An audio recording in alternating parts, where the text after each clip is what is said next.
we are on a mission to educate change makers to build a flourishing future for all people from all walks of life, from all corners of the globe.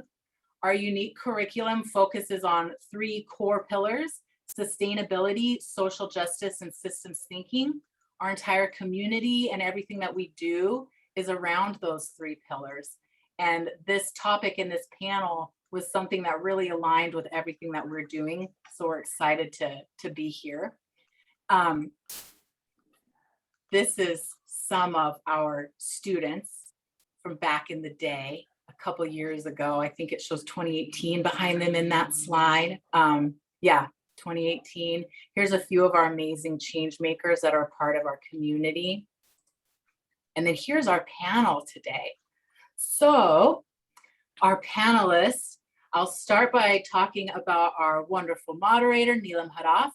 She's our panel moderator today, and she's our Associate Director of Admissions at Presidio Graduate School. She is also an alum of our MBA program. We're also excited to have Judi Brown. Judi Brown is the co-founder and Chief Impact Officer for Civic Makers. Judi Brown is also an alum from our Presidio program. Jose Corona is unfortunately not here today. At the very last moment, he learned of an urgent family matter that he's literally attending a family event right now. So he's not able to join us, but we still wanted to recognize that he was a part of the original panel. He's a Vice President of Programs and Partnerships for the Eat, Learn, Play Foundation. We also have our professor and Presidio alum, Andrea Prebys-Williams. She teaches leadership here at Presidio Graduate School. And then Aaron Welch. Aaron Welch is a principal consultant for Aaron Welch Planning. He's also teaching faculty at UC Berkeley. And he is on one of the advisory panels for our Masters of Public Administration program here at Presidio. And something we did want to make sure we called out, with Jose not being able to join us, we do recognize there's not as much diversity on the panel as we would have hoped. We're glad to have some gender diversity, but we are sorry that Jose could not make it today. And we wanted to acknowledge that for all of those who are here today. But without further ado, I'm going to pass it over to Neelam and our panel so that we can dive into the questions. I'm going to stop sharing my video and I'm going to go on mute. Thank you, Amanda, for that warm introduction. Hello, panelists. I'm excited to do this with you again. So we did, as Amanda mentioned, we have some core crowdsourced questions that we're going to address. And I want us to start off with one initial question to the whole panel. And it's going to be 2 minutes for each of you if we can get through this, and then we can move through the rest. So Judi, I'll start with you. What is a goal that you're currently working toward? Thanks so much, Neelam. It feels like getting the band back together. Hi, Aaron. Hi, Andrea. We'll definitely miss Jose, especially because I think he dropped an F-bomb the last time we met, and Jose is just a really incredible public sector leader. So we'll send him good vibes. Yeah, so as Amanda mentioned, my name is Judi Brown. I co-founded a strategic consultancy called Civic Makers.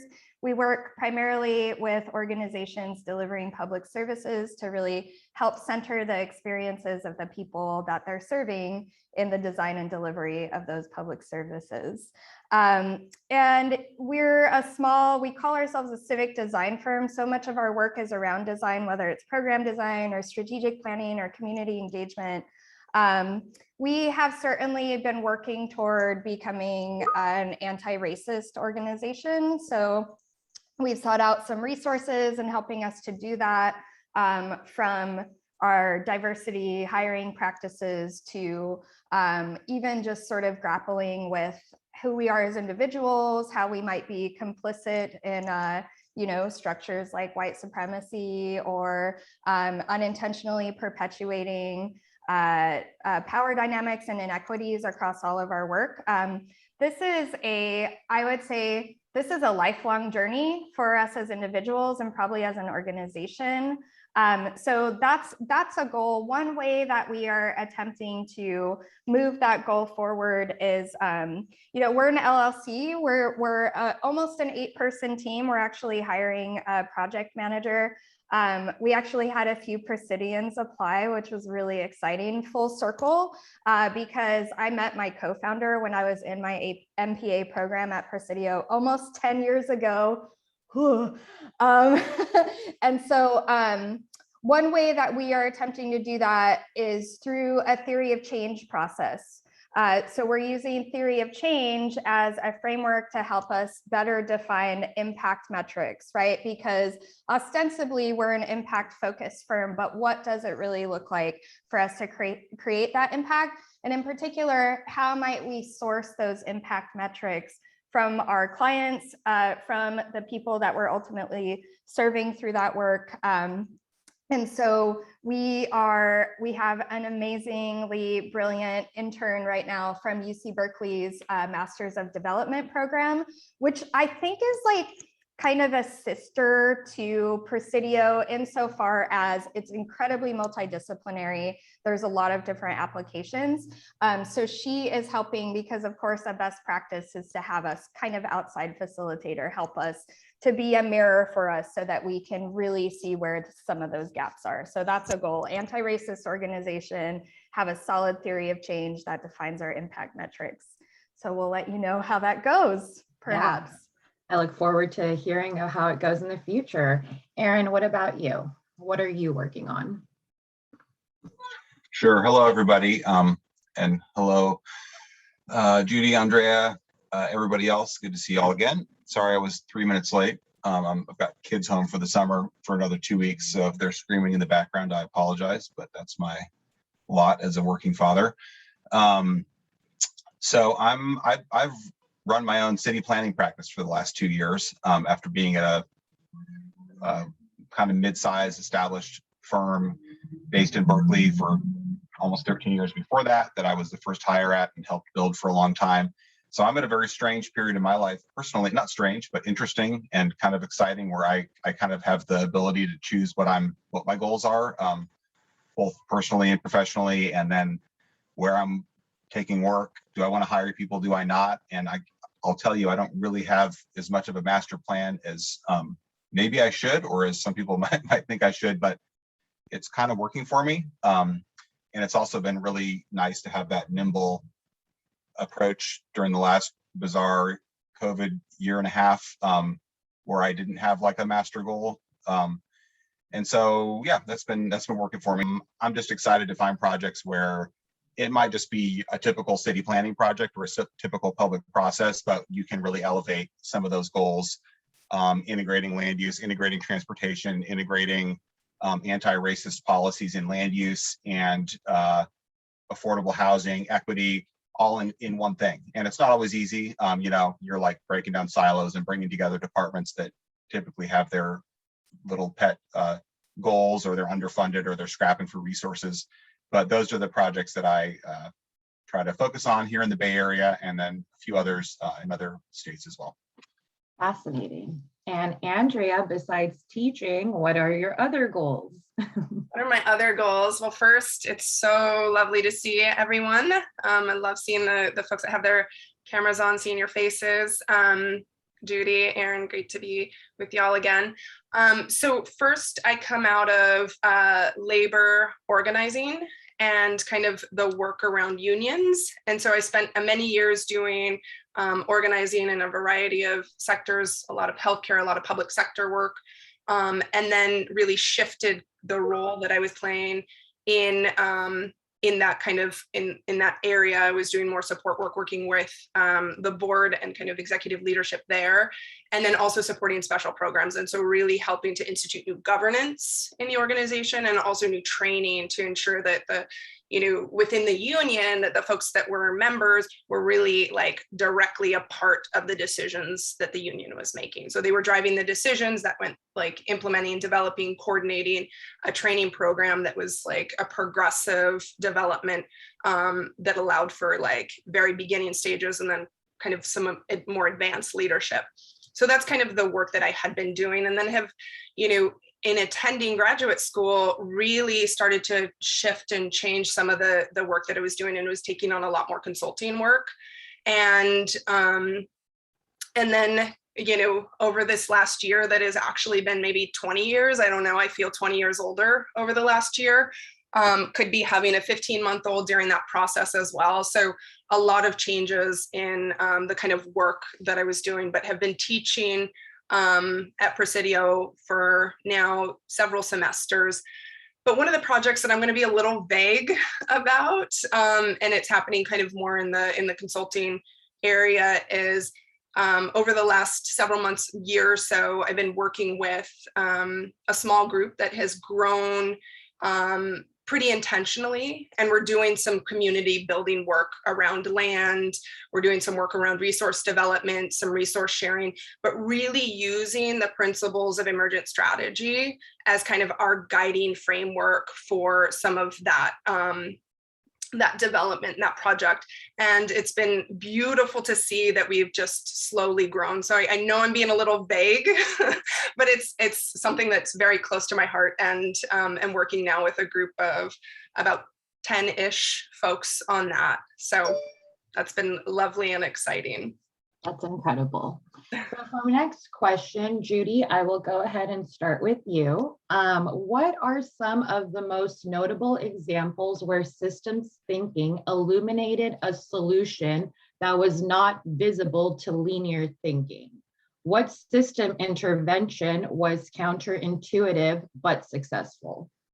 Thank you, Neelam, for that question. Thank you, Andrea, for bringing in emergent strategy. It's been so long since I've been in the Presidio curriculum world, so I'm not sure if Adrienne Marie Brown is required reading, but hopefully she will be. I dropped in a link to the AK Press. Please, if you want to purchase that book, buy it there and not from Amazon, in alignment with our sustainability values here. So, yeah, this question is really interesting because what I'm going to talk about is the systems thinking versus linear thinking, and how, what would the word be? Prolific linear thinking can be within bureaucratic institutions, because they're literally like designed to be like top down, like you're literally, there's like this command and control. It's like really interesting world to bring in both sort of like systems thinking and design thinking. So we have been working on a project with the San Francisco Office of Economic and Workforce Development since maybe like November of last year. We're wrapping up here soon. And this is funded through the Workforce Innovation Opportunity Act, which is a federal program, and also the California Workforce Development Board. So it's a grant-funded project that the main goal is to better align systems of care for people experiencing homelessness who also want to be connected to workforce and employment. If any of you know anything about the wild, wacky world of workforce development, it has not changed much in the last 40 years. So that also means that a lot of the sort of assumed kind of like job trajectories, ladders, whatnot, are inherently racist and inherently have incredible amounts of barriers for somebody who might be experiencing homelessness on an entire spectrum of that. Of course, during COVID, we've seen more people living in their cars, or more people being on the edge of homelessness. Certainly in San Francisco, we know that it's a pretty pervasive problem. So the task is to better align these systems of workforce and homeless services.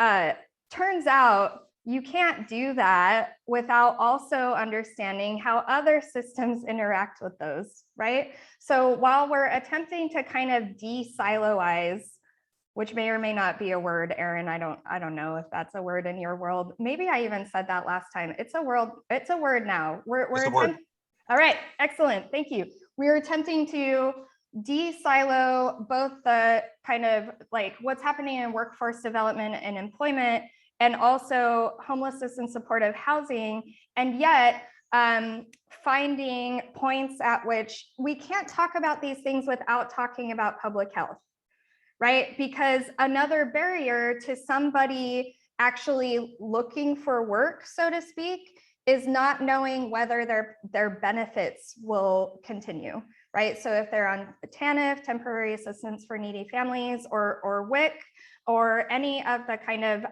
federal or state kind of entitlement programs, there's a barrier there. There's also a barrier with folks accessing jobs when they're having a mental health crisis. So there has to be an entryway into public health. And in some cases, you have to get a mental health diagnosis.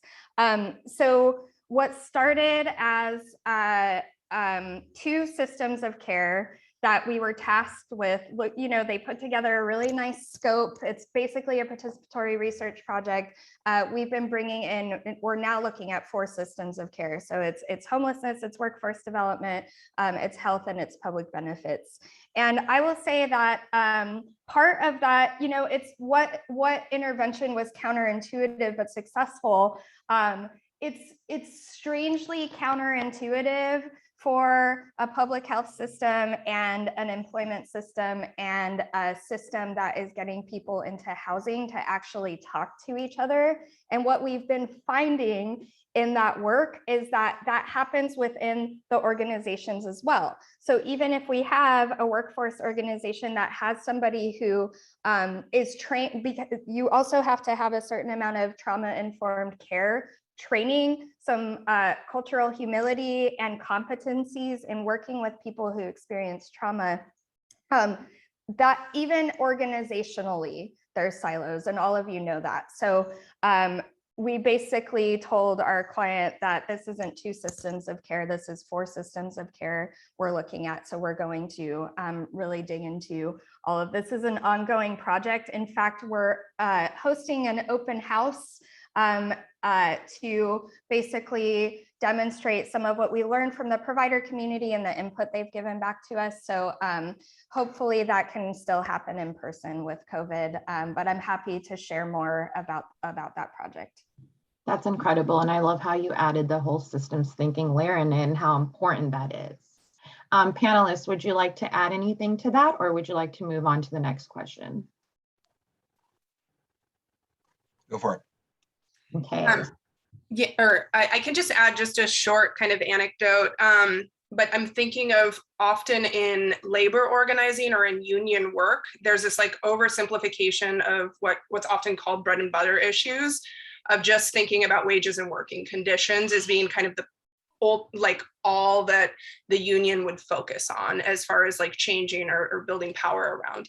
And really getting to the point that if we have workers who can't afford to live in a city, right?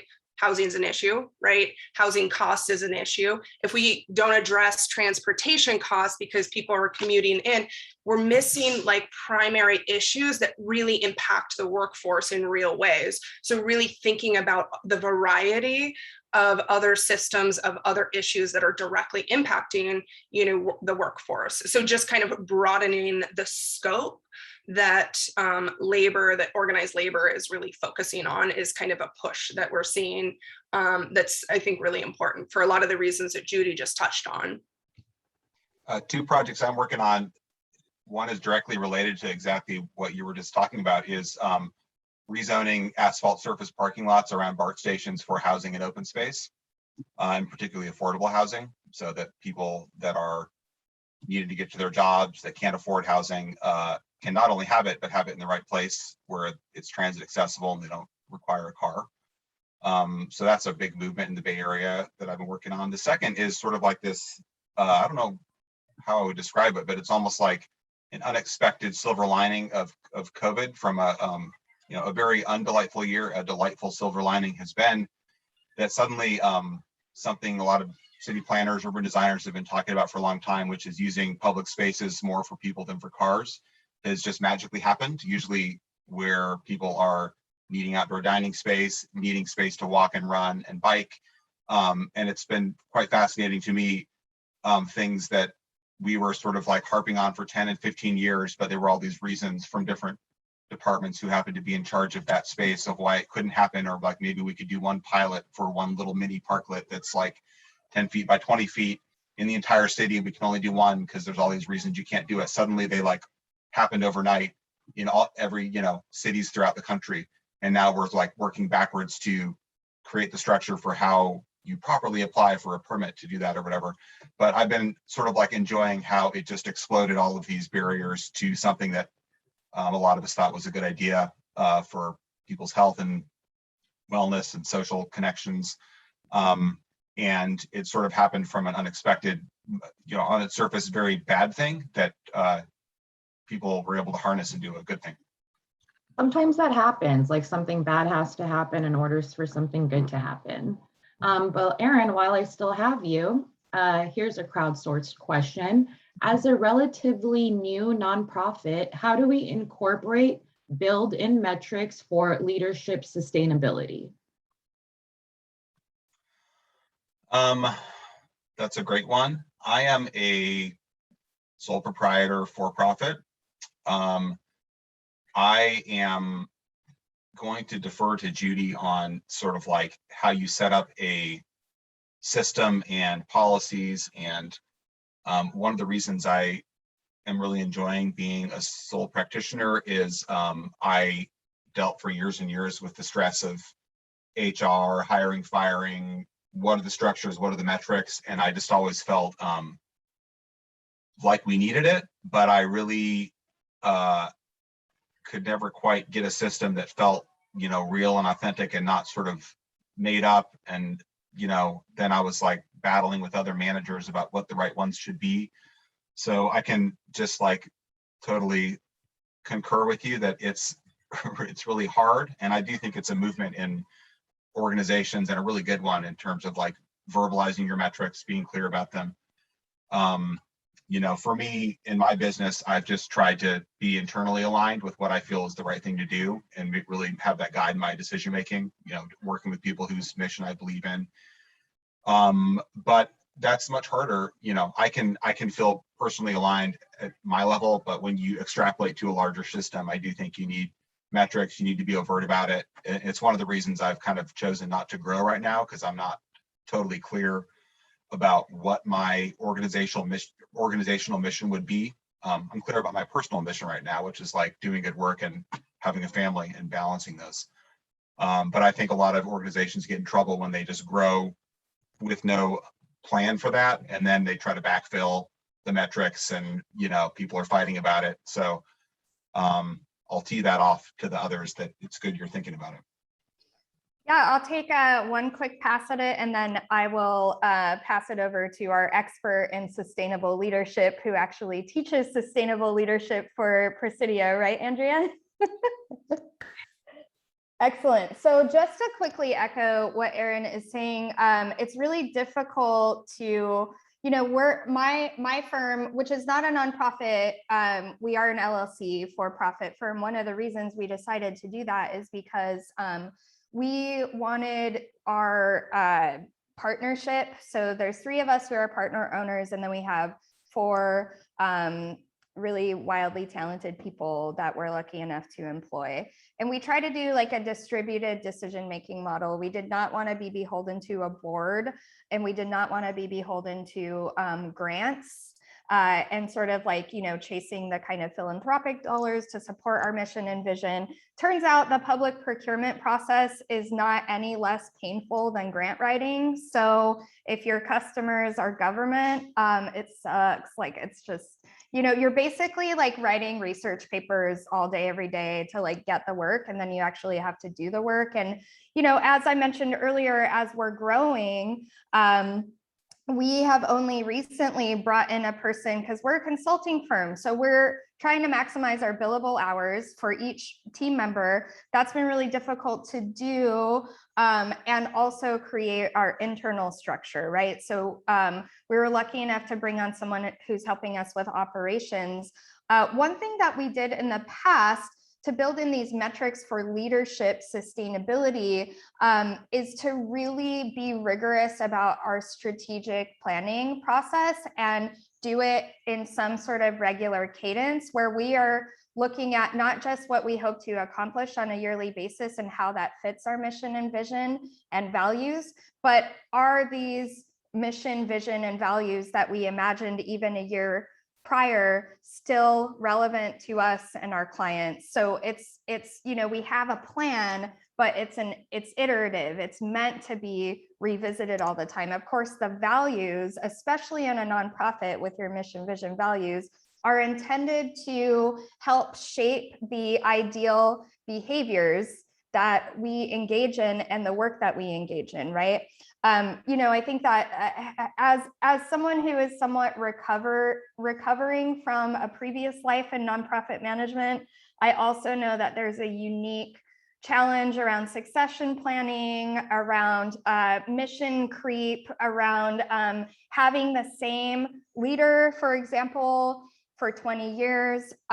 So that's what I can speak to. The other thing that's been really helpful for our small firm in bringing people and now having someone who's working on operations is that we do actually have OKRs that we're working on for our first time ever that are like mapped to the client work and how we want to grow in that individually. We have sort of our own professional development. I saw you smile there, Neelam, because, you know, for so long, because I'm the MPA, so I was like, OKRs, like that's an MBA thing, but I own a business. So I'm like, oh, objectives and key results sound like a good idea, especially when it comes to helping to guide our team around what we should be doing, when and how. So those have been helpful. And I'm still going to throw out theory of change as both like an exercise and a product that can help with that stuff. Take it away, Andrea. So I love what both Erin and Judi added. I think one of the things that I want to name up front is like when we're talking about sustainability in the HR department and just metrics in general, but HR has, I say this with a little like reluctance, but often the HR can serve as protecting the employer and the company versus ensuring that employees are, you know, represented and getting kind of the things that they need. So being really kind of aware of that, but naming that up front. But this can happen through failed out efforts around recruitment, right? Only having a very selective pool of people that are applying for jobs, and then the selection process kind of reinforcing that further along. So just naming that up front. So I think, you know, Erin, I think said this, and just echoing, making sure that there are really clear systems and protocols up front. If you're a new nonprofit, that's wonderful. It's a perfect opportunity to try to systematize those things from the beginning. So when I'm thinking about incorporating metrics, I think of it in kind of three parts. First, you're thinking of diagnosing the risk and opportunities. So some of those metrics include really understanding what your baseline is. Is that representation, retention, recruitment, selection, promotion, development, pay, and benefits? Are we looking at disparity from racial and gender disparity? And making sure that you kind of have a clear picture of what you want to be tracking, right? And so then you get your baseline. And then you look at like, what is the progress? What's the progress that you're making? And being really clear with when we're thinking about like retention, that matters a lot. And it's not just having representation if you're not, you know, making sure that folks are retaining or sticking around. So having a really clear process to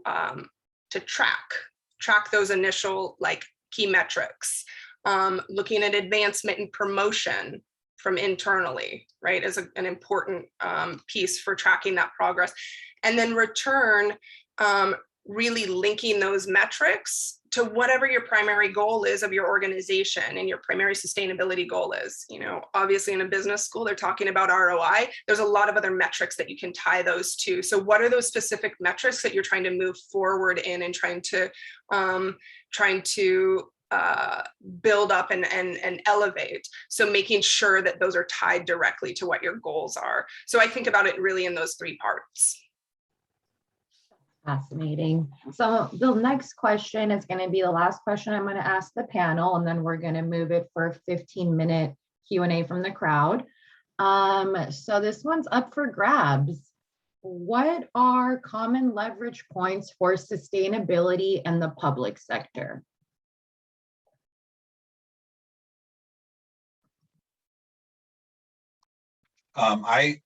I do a lot with working with municipal staff. I think are underrated and often underappreciated in their ability to do really good work. If you find one who's a champion for doing the right thing and working with and has the trust of their decision makers, city council, et cetera. So I'm kind of a big believer in working in change from the inside if you find the right people to work with. I think often people, when they're starting out, they're like, well, I got to go have a meeting with the mayor and convince them. And that's one way to do it. But I think figuring out who's doing the work, identifying the people who are willing to push the work and aren't just kind of, taking a paycheck and not willing to stand up for things. For me, that's been a really unexpected and sort of below the radar way that I can, I don't like make it in the newspaper, but I can feel really good at the end of the day that we did good work in a sort of, under the radar way. Judi or Andrea, would you like to add to that? I just want to say that, I know that this question asks specifically for successful implementation story, where I'm seeing some leverage points for sustainability are in climate action plans and the more robust community engagement component of climate action plans that I really think is being driven by a call for racial equity reckoning really within public services. So, for example, the Office of Racial Equity in San Francisco, which was created in 2019 and is sort of an offshoot of the Human Rights Commission, have created some frameworks by which each city department has to adopt and then, they were given within a given timeline. And that I think is a really, I remember my days at Presidio, which was almost a decade ago, where sustainability, quite honestly, did not integrate racial equity. In fact, we did not have a very, I was one of 4 people in the MPA program, and actually we were fairly diverse out of that sample of 4, but you all know that you need a certain amount of access to be here. And historically, we also know that the roots of the environmental movement, will say not environmental justice movement, the people who run those organizations look very much like the people who run Fortune 500 companies. And that means that they're overwhelmingly white men. So there's a kind of talk about feedback loops. There's this sort of, sustainability is now becoming more, actually people and profit and planet in the way that we would think about it as the triple bottom line. And at the same time, this call for more meaningful community engagement and racial equity means that we are actually beginning to acknowledge and leverage the wisdom of Indigenous communities who have been practicing sustainability, much longer than some of us who only know post-industrial revolution and systemic inequities, who are like, oh, it'd be a great idea if I used reusable things, right? So there's kind of like a socioeconomic overlap here as well. So yeah, that's something that I'm actually really excited about. So I think a leverage point for sustainability in the public sector is this increased call for more equitable services. And that also means, one other thing that I want to say is that part of taking a meaningful approach to that means also compensating communities for the input that they're providing, which is also a practice that I think is gaining more traction in community engagement, because of course we're realizing that BIPOC communities have a lot of wisdom to offer, and we need to be paying them for that. That's right. Yeah, Judi, we've been budgeting that into our engagement and outreach strategies with cities where if you're asking for someone's time, you're paying them for it. If it's not like their official job. It's a good one.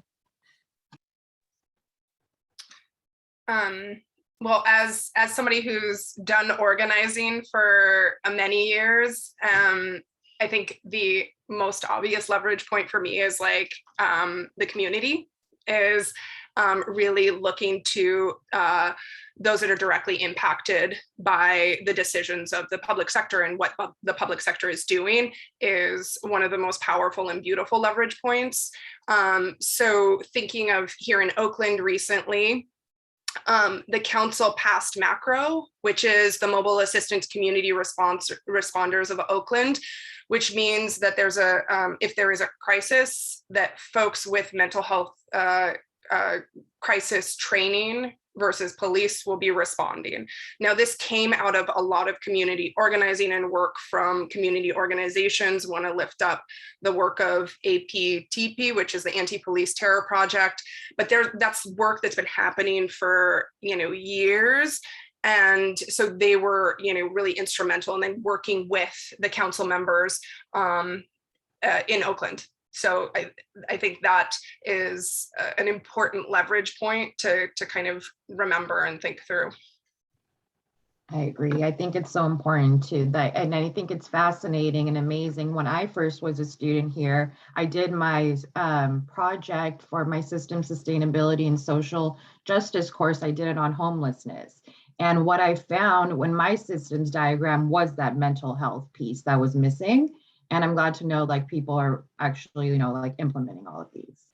But with that being all said, does the crowd have any question for the panelists? You're welcome to come off mute and ask the question, or you could type it in the chat and I'll be happy to read it out.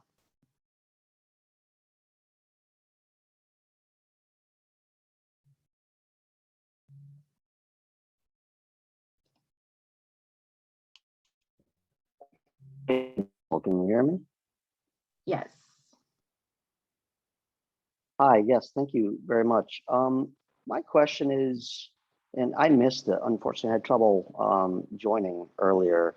So you may have already covered it, but my question is, do you see this challenge for sustainability as being distinctly different in the public and private sectors? I mean, it feels like it's sort of an existential issue, right? And so there should be more similarities than differences, but that's my question.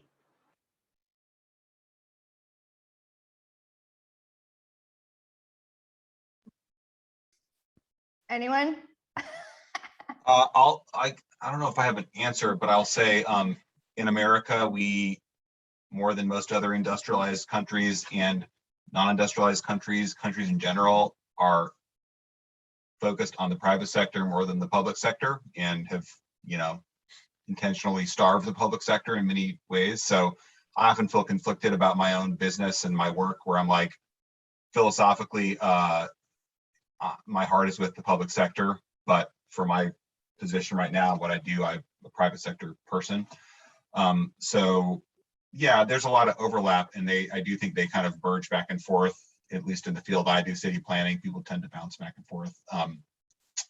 But I really try to just focus on ensuring that my private activities, even if I'm consulting, I'm like supporting the public mission and supporting the public good. And I think there's a lot of opportunity for even for-profit institutions, or I saw someone mention B Corps on the chat, to have those in mind and be really aligned with the public sector. But I don't know if it's the way it should be. Like, what I would like is a public sector that's funded 2 and 3 times as much to do some of the work that I'm trying to do, but try and muddle through in that situation.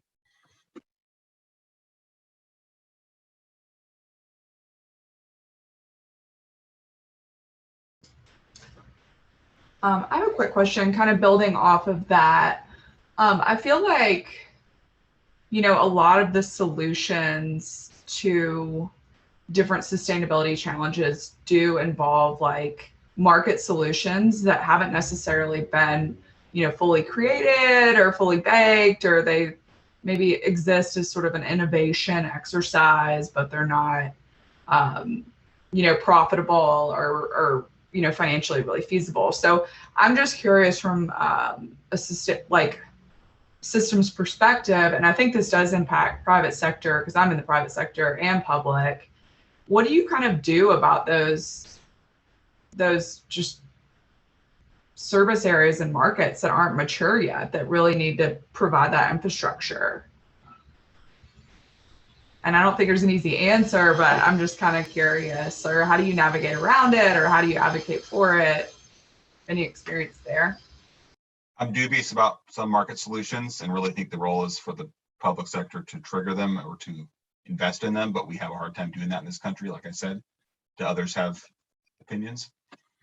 Yeah, I am also just incredibly disenchanted with market-based solutions. Sorry, I know Sustainable Business School and I love you. And I so appreciated all of my Presidio colleagues who wanted to be the interventionists within the corporate systems and whatnot. I had a brief stint in, yeah, thank you, Mary, for your question. I had a brief stint in impact investing prior to accidentally founding a civic design firm after my public administration degree at Presidio. And I was spending some time doing ESG analysis for municipal bonds because municipal bonds in theory fund healthcare, education, public infrastructure, right? And so you take those and you assign some kind of social indicators and that sort of thing. And, I just I don't know what good the last 10 years of impact investing has actually done. I can be proved completely wrong, but I kind of just felt like we're not going deep enough. There really is, I think to Erin's point, it's I'm so frustrated at the whole, oh, turn your air conditioning down. And we have, or I'm from Southern Nevada, so my mom is getting these things about water conservation, and yet we have all these hotels that are, have their fountains. There really needs to be greater accountability, and I don't think that market-based solutions are necessarily the way to go unless those market-based solutions also have some component of reimagining the market because it's destroying us and the planet. Well, a lot of countries have more rules, you have to do this, everybody. And I think we are afraid of rules in many cases in this country, or afraid of laws that limit something. And actually that's how you love the playing field, and then everybody adjusts. But I think you can't always have your cake and eat it too, where you're sort of providing no rules, providing no structure, providing no environmental protections, providing no race, social equity protections, and then sort of saying, if we can rig the market right, it will solve those. And I think we've eroded those for years and years in this country in ways that some other countries have not, some have as well. But that's where my suspicion comes from.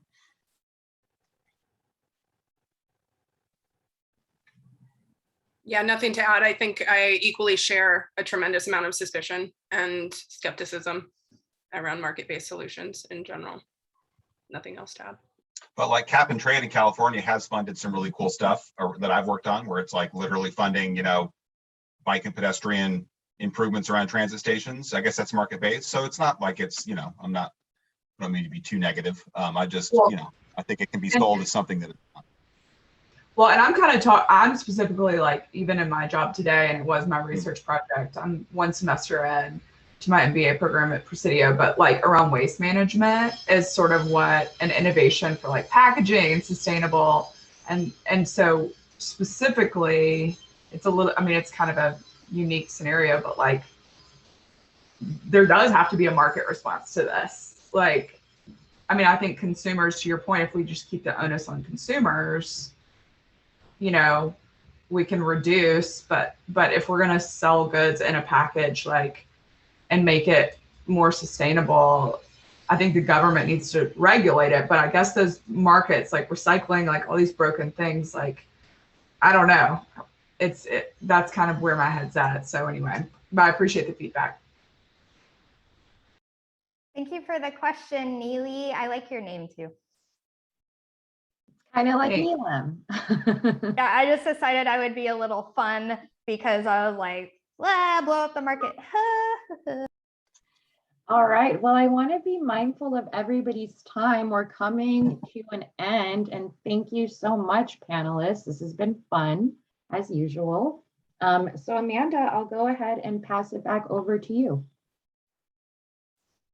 Thanks. Thank you everyone for joining us. And thank you so much to our panelists. I don't know if we want to give them a virtual round of applause or snapping or handsing in the airing. But thank you so much. A lot of you might know this was actually a backed by popular demand kind of event. This is the second time we've done this. So thank you so much for sharing your insights, your wisdom, your book lists. We're so grateful. And hopefully we can do another one of these again soon. Someone did ask in the chat if we would be sharing the presentation, and bear with me as I scroll through these slides in the background. But yes, we will be sharing a recording with everyone afterward. So keep an eye in your inbox if you want to review this recording. And then I also just wanted to share a little bit more about our school and our programs.